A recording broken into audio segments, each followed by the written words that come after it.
Hello বন্ধুরা, good morning. কেমন আছো তোমরা? আশা করি সবাই ভীষণ ভালো আছো। আর তোমাদের ভালোবাসায় আমরাও অনেকটা ভালো আছি। সিম্পল লাইফ ভিলেজ চ্যানেলে তোমাদের সবাইকে স্বাগত জানাই। আবারও নতুন একটি ব্লগ নিয়ে চলে এলাম। তোমরা সবাই আমার সাথে থাকো আর শুরু থেকে শেষ অবধি ব্লগটা দেখতে থাকো। আশা করছি আজকের ব্লগটাও তোমাদের খুব ভালো লাগবে। তো দেখো বন্ধুরা, সকাল সকাল বাবা বেগুন গাছে জল দিতে শুরু করে দিয়েছে। তো বেগুন গাছগুলো অনেক দিন ধরে জল দেওয়া হয়নি, কারণ বাবা আর মা তো বেড়াতে গেছিলো। ওই জন্য বেগুনের গাছের গোড়াগুলো মাটিটা শুকিয়ে গেছে। তো ওই জন্য বাবা এখন দিচ্ছে। আর গাছে যেন এত বেগুন ধরেছে, আমি কোনোদিন কল্পনাও করতে পারিনি। বিশ্বাস করো, জীবনের প্রথম আমাদের বাড়িতে বাড়ির উঠোনেই বেগুন গাছগুলো লাগিয়েছে। তো আমরা এতদিন আমার বিয়ে হয়ে গেল, কোনোদিনও এই উঠোনে কোনোদিনও বেগুন চাষ করিনি। তো এই প্রথম করেছে। তো এত যে বেগুন ধরেছে, একটা গাছে মনে করো যে 7টা 8টা, কোনোটাতে 9টা করেও ধরে আছে।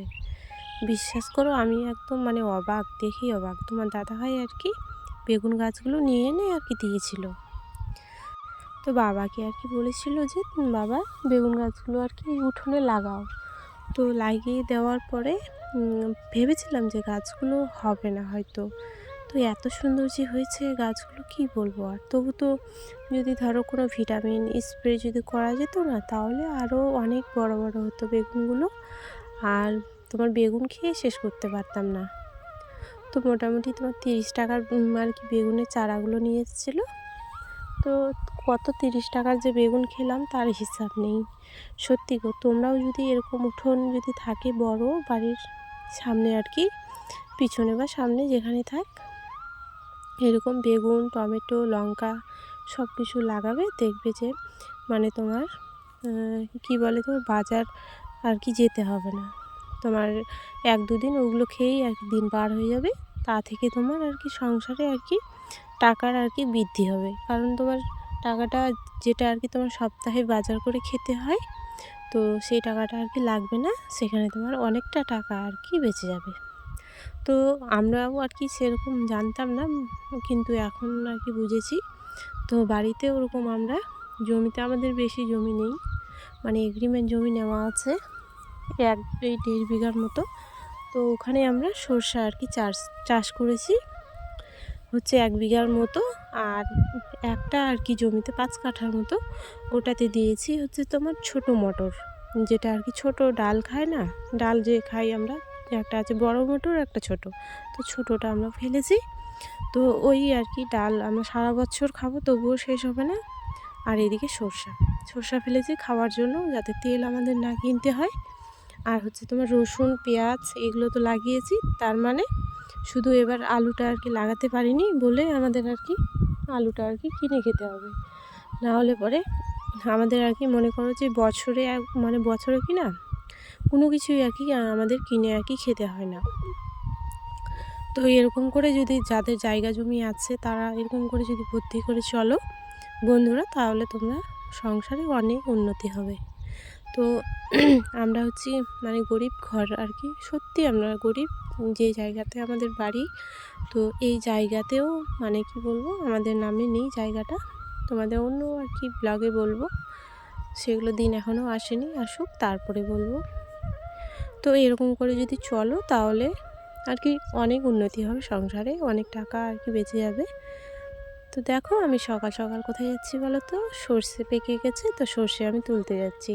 তো সকালবেলা ওই যে কাজবাজ করলাম, করার পরে এখন আমি মাঠে চলে যাচ্ছি। তো বাবা আগে এসছে, আর আমি এখন আসলাম। আর মা বাড়িতে ওই যে কচু কাটছিল। ওগুলো হচ্ছে কচুর মুড়ো, আমরা মুড়োই বলি, গোড়াটা ওটা খাবো আজকে। তো খুব সুন্দর খেতে লাগে, আমার এই কচুটা খেতে খুব ভালো লাগে। কচুর শাক বলো, কচুর মুড়ো বলো, সবই ভালো লাগে আমার খেতে। তো এরকম করেই চলা হয় আমাদের। তো আমাদের দৈনন্দিন জীবন আমি শেয়ার করি বন্ধুরা তোমাদের সাথে। যদি তোমাদের ভালো লাগে, তাহলে অবশ্যই একটা লাইক করে দিও, আর কমেন্ট করে জানিও যে ভিডিওটা কেমন লেগেছে তোমাদের। আর এরকম যদি ভিডিও আরও দেখতে চাও, যারা চ্যানেলটাকে সাবস্ক্রাইব করোনি তারা আর কি সাবস্ক্রাইব করে আমার পাশে থেকো। আর নতুন নতুন আর কি ভিডিও আমি দেওয়ার আর কি চেষ্টা করবো তোমাদেরকে। তো দেখো মাঠে এই যে আমি শসা আর কি তুলতে শুরু করে দিয়েছি।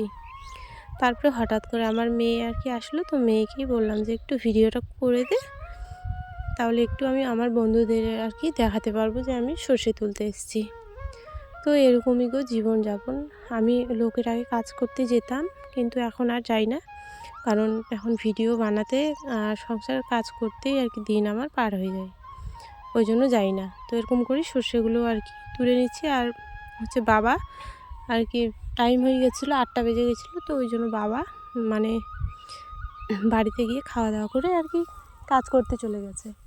লোকের না কাজ করলে কি করে খাবো বলো? তো ওই জন্য আমরা আর কি অন্য লোককে নেই না, কারণ আমরাই বাড়ির কাজগুলো আমরাই আর কি করি। মানুষকে দিয়ে যদি কাজ করাও তাহলে টাকা দিতে হবে, টাকা কোথায় পাবো বলো? তো এগুলো আমাদের নিজের জমি না, এগুলো হচ্ছে এগ্রিমেন্ট আর কি নেওয়া আছে। কেউ 5 বছরে দেয়, কেউ 2 বছরে। তো গ্রামে এসব হয়েই থাকে, সবাই আর কি এগ্রিমেন্ট নেয়। তো আমাদেরও নেওয়া আছে গো, আমাদের নিজস্ব কোনো জমি নেই। তো চলো আমার মেয়েকে একটু দেখাই। এই যে দেখো আমার মেয়ে একদম অনেক বড় একটা জামা পরে আর কি চলে এসছে জমিতে। তো আমি জমিতে থাকলে পরে ও আর কি চলে আসে। তো আমাদের বাড়ি থেকে বেশি দূরে না, ওই দেখালাম যে ওই গ্রামটার ওখানেই আমাদের বাড়িটা। তারপরে এই যে বিকেলবেলা মাঠ থেকে এসে আজকে হাটবার ছিল আমাদের এখানে, তো আর এই যে মাছ আর কি তোমার দাদা ভাই কিনে আর কি পাঠিয়েছে আমার মেয়ের হাতে। মেয়ে আর কি হাটে গেছিলো ওর বাবার সাথে, তো হাট থেকেই মাছগুলো আর কি দিয়ে পাঠিয়েছে। তো কী আর বলবো তোমাদেরকে বন্ধুরা, এই মাছগুলো আর কি এখন আমি কাটবো। আর এই সব মাছ খেতেই আমার কিন্তু ভীষণ ভালো লাগে। তোমার পাঙ্গাস মাছ বলো, তারপরে হচ্ছে তোমার কি রূপচাঁদা, এগুলো আমি খেতে পারি না, কারণ একটা কেমন যেন সেন্ট করে, আর হচ্ছে অনেক তেল ওদের মধ্যে, ওই জন্য আমি খেতে পারি না। আর মা ওখানে বসে বসে আমার সাথে গল্প করছিল, আর আমি আর বসে বসে আর কি মাছগুলো পরিষ্কার করছিলাম। তো দেখো এগুলো আর কি রুই না কি, আমি নামও তো জানি না। তো দুটো মাছ রুইয়ের মতো নিয়েছে, আর হচ্ছে দুটো আর কি এগুলো আমেরিকান বলে আমাদের গ্রামে আর কি। তো আমেরিকান মাছ দুটো আর কি নিয়েছে তোমার দাদা ভাই, মানে কম দামে পেয়েছে আজকে, 100 টাকা কিলো পেয়েছে জানো। তো ওই জন্য দুটো মাছ আর কি দুরকম নিয়ে এসছে। তো এই মাছগুলো আমি খাই বলে আর কি তোমার দাদা ভাই এই মাছগুলোই নিয়েছে। আর মা আর কি পাঙ্গাস মাছ খায় না, তো তো ওই জন্য বলছে যে এই মাছটাই নিয়ে যায়, তাহলে সবাই আর কি বাড়িতে খেতে পারবে। তো ওই জন্য এই মাছগুলোই নিয়ে এসছে। তো চলো বন্ধুরা, আজকের ভিডিওটা আমি এখানেই শেষ করছি। আবারও দেখা হবে অন্য কোনো ব্লগে। তোমরা সবাই সুস্থ থেকো, ভালো থেকো, এটাই আমি ভগবানের কাছে প্রার্থনা করি। তোমরা ভালো থাকলে আমিও ভালো থাকবো, কারণ তোমরা ভালো থাকলে আমার ভিডিও দেখবা, তাহলে আমিও আর কি অনেক সুস্থ থাকবো আর ভালো থাকবো। তো চলো সবাইকে টাটা জানাচ্ছি। আর মাছ কাটতে কাটতে সন্ধ্যা হয়ে গেছে, তোমরা দেখে বুঝতেই পারছো যে অন্ধকার হয়ে গেছে। তো চলো বন্ধুরা, আজকের মতো এখানে শেষ। টাটা।